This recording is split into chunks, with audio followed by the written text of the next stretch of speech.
Namaste friends, this is Shrina from the yoga traveller. আজকে আমাদের একটা ফেভারিট টপিক নিয়ে কথা বলবো, that is our meal time.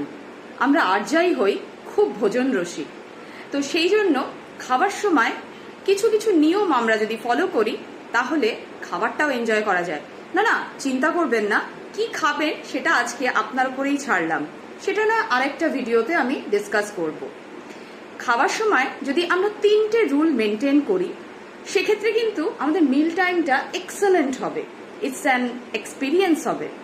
তো প্রথম রুল হচ্ছে আমরা খাবার সময় চেষ্টা করব মৌনতা মেনটেন করতে, সাইলেন্স মেনটেন করতে।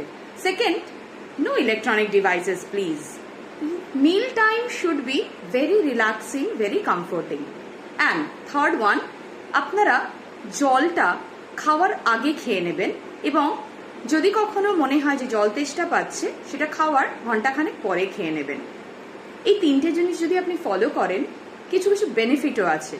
প্রথম কথা, আপনি মাইন্ডফুলি খেতে পারবেন, খাবারের টেস্ট, তার এসেন্স, তার ফ্লেভার পুরোটাই উপভোগ করতে পারবেন এবং একটি সেন্স অফ গ্র্যাটিটিউডও মেনটেন করতে পারবেন যে খাবার বানিয়েছে, যে খাবার তৈরি করেছে তার প্রতি।